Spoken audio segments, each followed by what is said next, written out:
Hello, this is another time on Indigenous Hands, the Indigenous Voices, and I came with a new topic, even though it is going to be something linking up with the topics that I've been discussing. Last week, I informed us that I'm going to be starting this week with a new topic, which I tagged Beyond Acquisition. Beyond acquisition, or beyond 5 years of age. So I have been taking us through the episodes that lead us to understand what a deaf person, a deaf child faces when they are born without access to sign language within first 5 years. And today we are going to start to look at the onset of sign language in deaf persons who became deaf after they were born.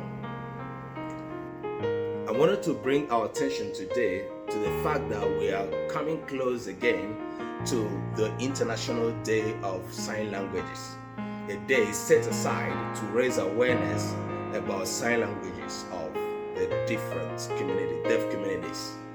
And I announced this last week, and I was able to let us know that the 23rd of September of every year, starting from the year 2018, has been set aside for the discussion and the raising of awareness of sign languages of the world. We are part of that celebration and part of that day because this is what we do. We discuss sign languages. We dissect indigenous sign languages. We are part of the deaf communities, right? Yeah. Okay. So, and I wanted to bring us to something that the World Federation of the Deaf is trying to do. This year, the World Federation of the Deaf is trying to project national sign languages in the national sign languages of the whole world. That is to say that they are projecting the different sign languages of different deaf communities. And I want to read out to you how the WFD defined national sign languages.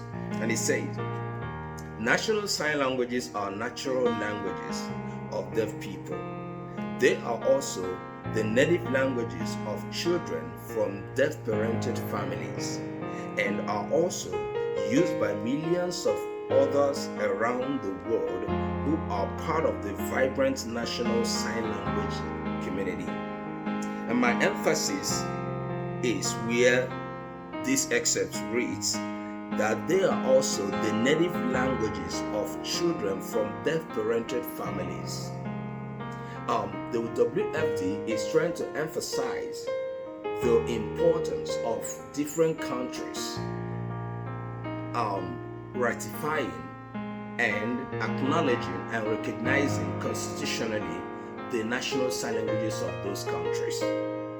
But when you bring this statement to Africa, many countries whereby the national sign languages of deaf people in those countries are in question, it becomes something that brings a lot of challenges. And what do I mean by that? For instance, many deaf people in Nigeria rightly believe, that Nigeria does not have a national sign language, even though some others have the opinion that the sign language in use in that country is a national sign language or should be called a national sign language.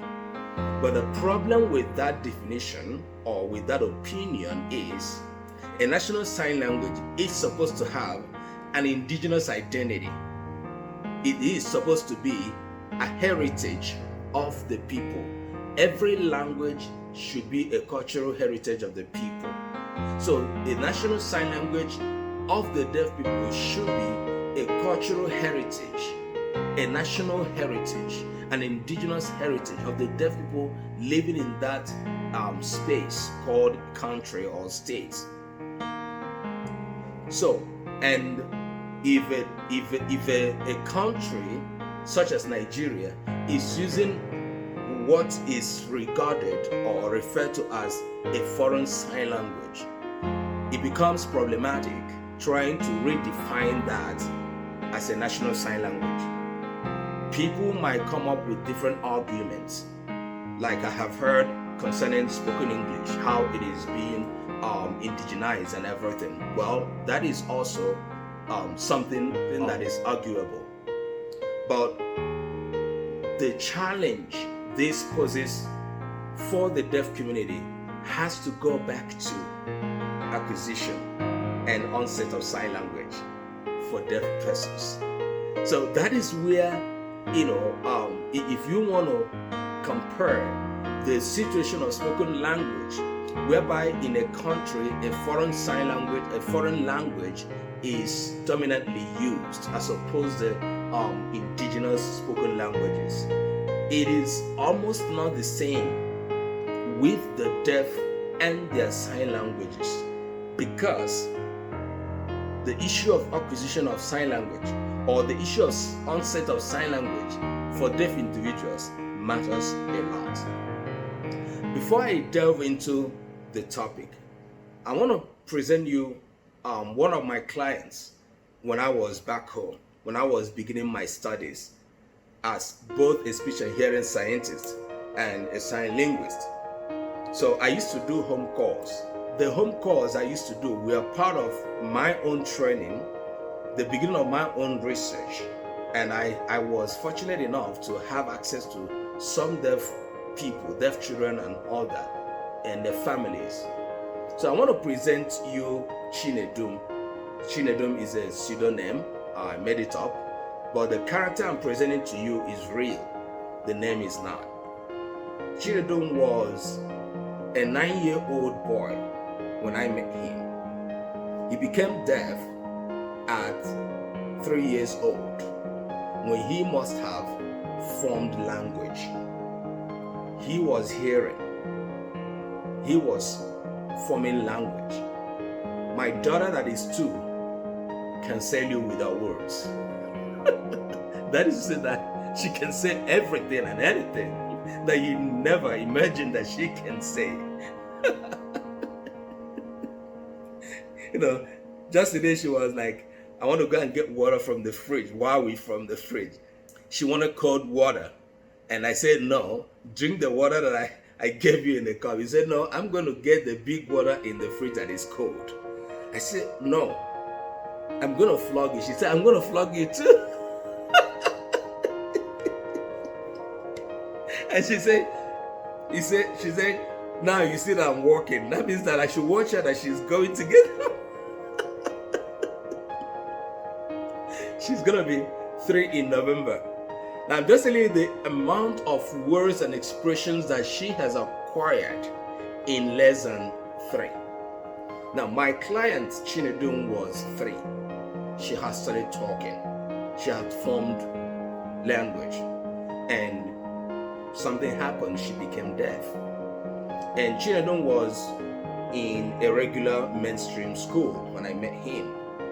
And just like many other families generally believe, or rather generally hear from neighbors that advise them, don't send your child into deaf school, because if you do, they are going to be more deaf. The miracle that is being expected for them to speak and hear will disappear completely.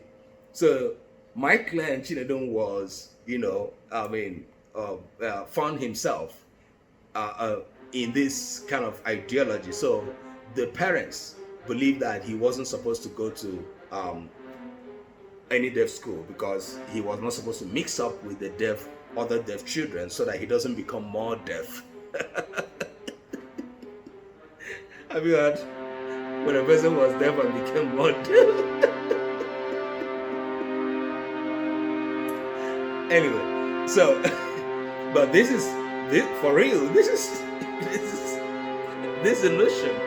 that flows around amongst many parents, And so, but I was kind of called to come and do whatever I could to make him to become less deaf, if possible, hearing and completely talking.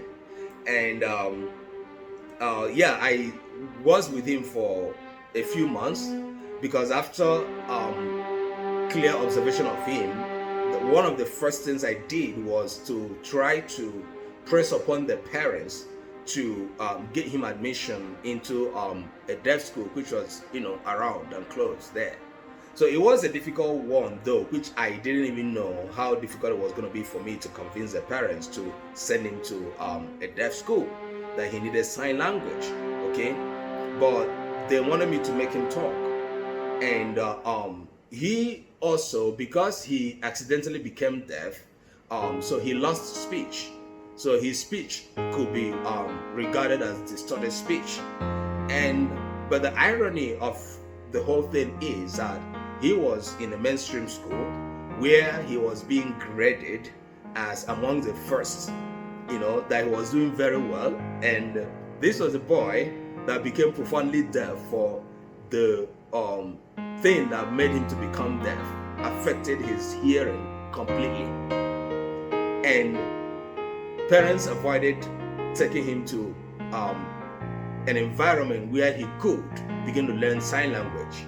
He was 9 then, so he had become deaf like about 6 years old or something. So he continued in the mainstream school, taking a position that was amongst the first 10. You can imagine, So, and I also looked at his school books and everything. I found out that he was literally drawing in his books, and the areas he could copy what the teacher would write, he would copy. Now the situation was that the teacher teaching him was not specially trained for anything, because he was just a regular teacher teaching other regular students. So, but this was not a regular student in the midst of the regular students and regular teacher and the regular school, with all the regular stuff going on. He wouldn't understand. Okay, right? So I did not succeed. I don't know if he's fit right now, because of the truth, I regret that I didn't have the chance to continue to assist with him and the family. But I'm bringing his picture today to talk about onset of sign language after 5 years of age. And we've been talking about within 5 years, what will happen, what shouldn't happen, what happens if this doesn't happen or that happens. Okay, but right now here's an example of a deaf child, a child with hearing loss that has no access to sign language, even though he is beyond 5 years of age when acquisition should normally happen. A study, and plenty studies, like I keep mentioning, point to the fact that if there is little or no exposure to language within this time for a deaf child, the extent to which that person gets exposed to language is the extent to which the brain can at any time absorb language, even in adulthood. I have used all manner of expressions to try to bring this to vivid picture, the linguistic blank slate and everything that I have discussed in this.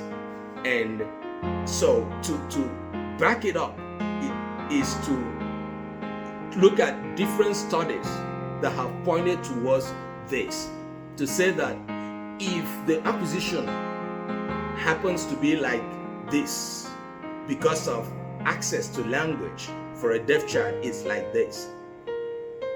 This might be the hallmark of language assimilation for that deaf person, for that deaf child that has become an adult concerning language.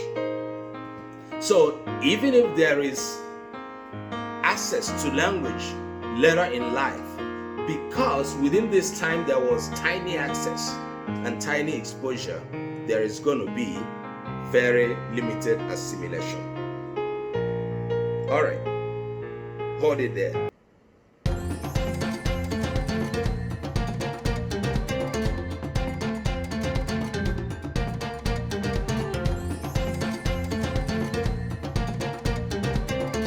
All right, talking about my client and the ordeal that he faced, I knew that the school was making up his grades because they wanted to make him look good in school and to ensure that the parents would continue to pay school fees. Well, that was business, right? Yeah. My client had no access to sign language, but he had been exposed to spoken language before ever he became deaf. Now, the theory I'm bringing up is saying because of the fact that Chiredon was ab initio exposed to spoken language and he had formed language, if he gets exposed to sign language properly and gets exposed possibly later on, just like deaf students also learn English or how to write English, he is going to do well in comparison to another deaf child who didn't have any access to sign language, possibly was born deaf within the 5 years. He is going to do well in language assimilation if he gets exposed to sign language, even though the onset is late, because of the exposure, prior exposure to spoken language. His brain had opened up. The linguistic blank slate had acquired the metrics, the behavior, linguistic behavior that he had acquired within that age, which was abruptly stopped or cut out. Irrespective of that, he is going to most likely do much better than any other child that was not exposed to, language at any time within that time. So I come back to the issue of national sign languages, which the WFD is promoting this year, beautifully promoting this year. If you go through the theme for this year's International Day of Sign Languages, is all about the national sign language. And the discourse about national sign languages could resonate much better in some deaf communities than others. And the reason is, if you go back to dissect some deaf communities, going by the deaf communities that I studied my studies, whereby greater percentage of deaf persons were not born, they were not deaf parented. You see that word? It means a lot. It means a lot for deaf parents that use sign language, that have deaf children, and there is that inherent linguistic behavior and inherent linguistic culture. It is different from when a community is made up of deaf persons who had late onset of sign language learning,